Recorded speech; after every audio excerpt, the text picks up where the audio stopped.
Good morning, everybody. Thank you so much for being here. Today is a historic day for Denver.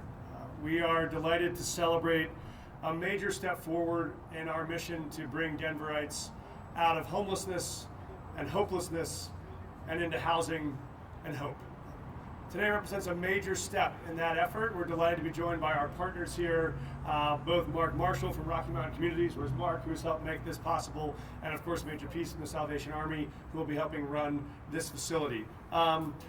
We will open this location to bringing folks today out of encampments and into housing. I was there Saturday night talking to folks who were getting ready to get packed up to move here. I think this represents a dramatic change in their life opportunities. We had folks who were outside in encampments in freezing cold, not able to get access to running water or bathroom or trash or a locked room or access to case navigation or plan for jobs or mental health or addiction support, and this represents the opportunity for a dramatic change. And so we will start by moving 100 people into this site today. We'll move another 100 in next week. That will allow us to close 2 of the largest encampments in the city and be able to bring those people off of the streets and into housing. One of those encampments right here in Councilor Gate that Councilman Lewis has led on making possible. And so we think today is really a great moment of celebration and a moment for hope and a chance that will transform the lives of many of the people who will be able to come in to this building today. Many people we want to thank. First and foremost is the governor and the state of Colorado, who've been tremendous partners in this effort. We were a recipient of a $24 million grant to be able to open this campus as an anchor of our entire response to homelessness here in the city. Obviously deeply grateful to the Salvation Army, who will be our provider, and to Rocky Mountain Communities, who's been our partner in acquiring this. But probably no one has been more steadfast and committed to this effort than the councilwoman who has courageously represented this district for what seems like years, I'm sure, for you, but only about 120 days. But she has really been a force to advocate for those who need access to this transitional housing and for the community members who want to see it be a success. And so I'm grateful to be standing with her here today and introduce her to share some words about this historic moment. So introducing Councilwoman Chantal Lewis. Thank you so much. Yes. Good morning, and thank you so much, Mr. Mayor. I really appreciate it. Today is another great day in Denver.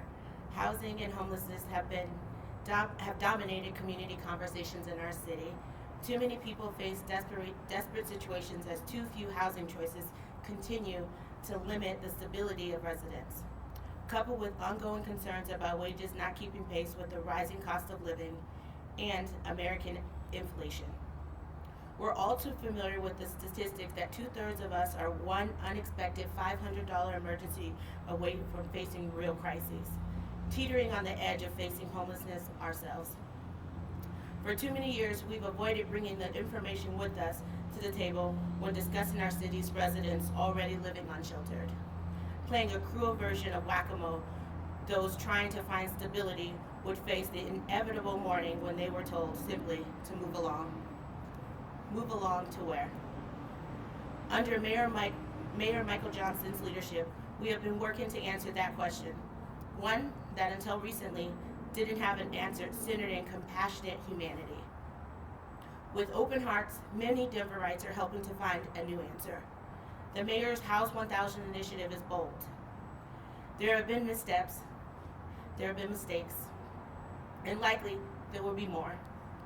But when someone is willing to lead us in a new direction, one that recognizes the humanity hanging in the balance, it is understandable that some learning out loud will need to happen. This is not my vision, but I do see the benevolence, the kindness that we are being asked to. And despite the difficulties in doing something new, I am proud of the hard work for so many, including myself, have put in seeing this start. Here in District 8, myself and the mayor have led months of community meetings, learning from our constituents, hearing the concerns, seeing the empathy in their faces. Denver District 8 should share collectively in that pride. We've helped more people out of encampments and on the path towards permanent housing than any other in the city.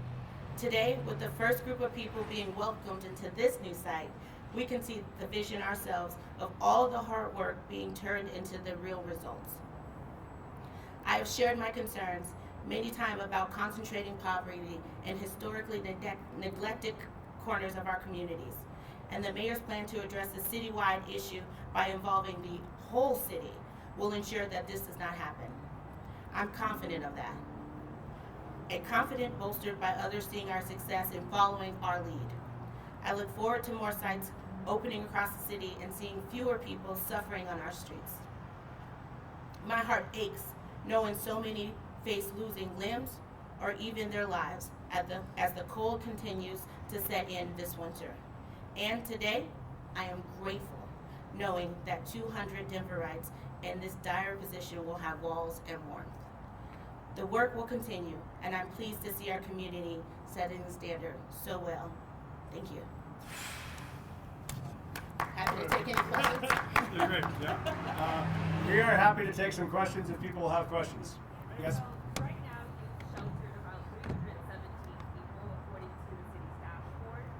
The goal is to house 1,000. That was Yes. That was the plan. We're 3 weeks away from the new year. How are we reaching that goal? Yeah. So this over the next 2 weeks, the moves into this site will put us over 500. So we'll be past the halfway point with this site. And then we have a number of other sites set to open over the next 2 to 3 weeks. As we've talked about, we always knew that there would be a lot of movements in December because we were attempting to open a large number of sites in a short amount of time, and many of them require the same timeline. So they require time for permitting, for zoning, for partners, for providers. And so even though we've been at that for 100 days, we knew that many of these sites would all come on between November and December. So our teams are prepared for that, staff's prepared for that, even our unhoused neighbors are prepared for that. I was talking to folks about it this weekend in those encampments we've yet to close, that they know there's a big push coming in the next 3 weeks. So we think this is a great step forward. It puts us on path to keep pushing towards December 31st.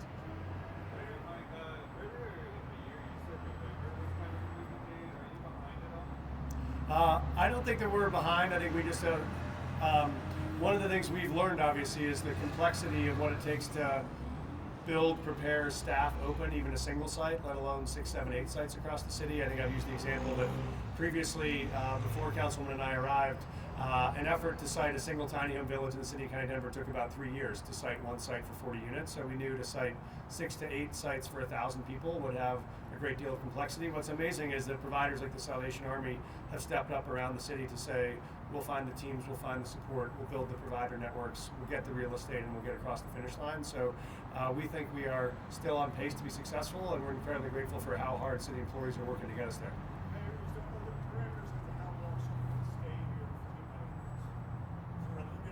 Yeah. The real focus is on transitioning people from what we call transitional housing into permanent housing. And so that length of stay can vary at these sites from sometimes 3 months up to 6 months. But the real goal is, it just depends on what people's needs are. You might have some folks who are already working and have an ID and just need to be able to have someplace they can keep their stuff stably while they're going to work to save enough money and get a bank account to pay a first month's down payment. Other folks need to start by getting an ID first and then being able to get access to mental health or addiction support and then get a job and then save up money and then find a unit. So we know each person's journey is different, but the goal is this is that stable place where they can finally breathe deep and they don't have to worry about their health or safety every single night and then focus on the next step ahead. It's case specific, but this is what's powerful is we call this sometimes a navigation center is because there might be 200 or 300 people in this site at any one day. But if we're successfully transitioning people up and into permanent housing, this might serve 1,000 people or more in a year who can move off the streets, out of homelessness, into transitional housing, and then into permanent housing. Question: is this going to be available for unhoused migrants as well, or is there any restrictions as far as that goes? We don't have restrictions in terms of how people enter. We have been focusing on these as 2 different populations with very different needs. And so that's why we have different policies and strategies right now. Most of our migrants, when they arrive, their biggest challenge is documentation and work authorization. And so we are immediately, and many of them, as you may know, arrived in Denver with no plan to come to Denver. They had the governor of Texas who put them on a bus and sent them to Denver, and they have family in Chicago or had a job offer in LA, and all of a sudden they were to say they knew nothing about. And so, wow, we just turned it up to 11. So we have approached that need differently, which is how do we help you get a transitional place to land, some shelter, connect you to community services, housing, and work. We find folks in Denver who've been chronically unsheltered for a longer period of time often have experienced more trauma, have more challenges to navigate. And by definition, if this was your home and you had networks here and all those networks collapsed and you are now on your own on the street, you have a lot more to rebuild. If you've just arrived in the city for the first time and have no network here, our goal is to help you build one, and that is a different path and sometimes a faster path.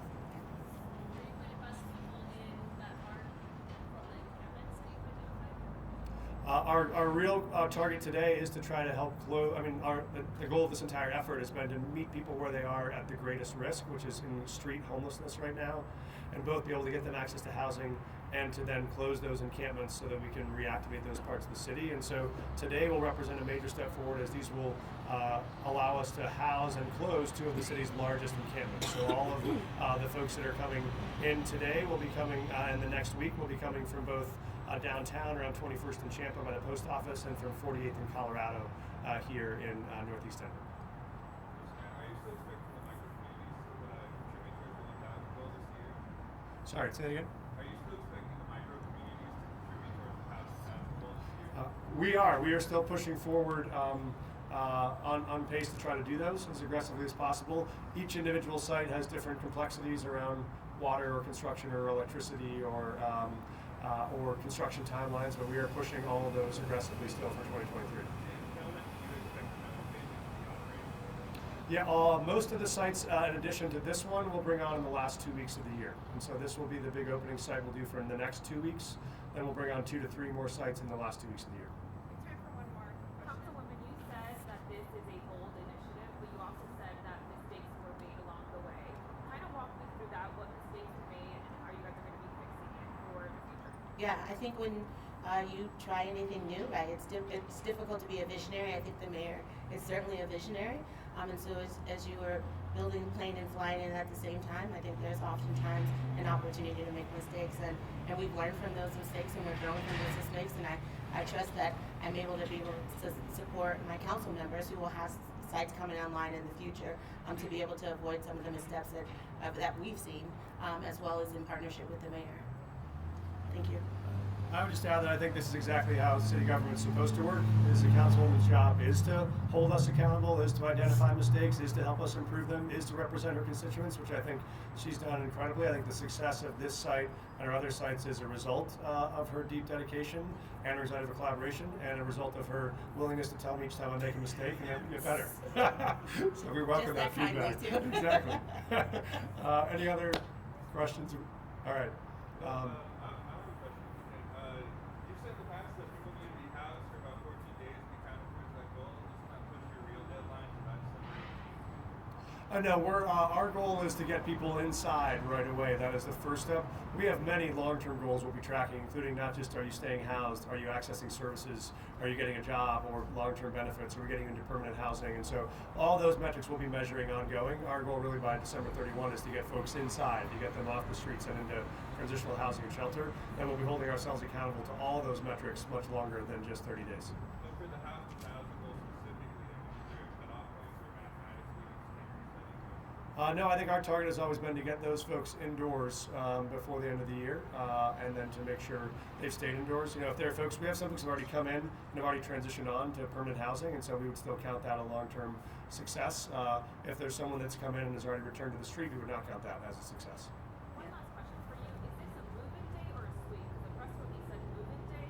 Is it essentially just a homeless sweep? I'm really glad that you asked that, because we want to introduce a new term into the vocabulary in Denver, which is this is a resolution of an encampment, or sometimes we'll call it a closure, which is, as Councilwoman so eloquently said, before the sweep was a move to where? It was a move to nowhere. These are actually closing encampments because you're moving folks into housing. So we view this as the gold standard. What we want to do with all encampments is resolve them. We resolve them by closing them and bring people into housing. So today is really something to celebrate, which is moving people out of those encampments and into transitional housing. Thank you all so much for being here and for having us. Thank you. Good work, team. Thank you so much. Thank you. Appreciate it.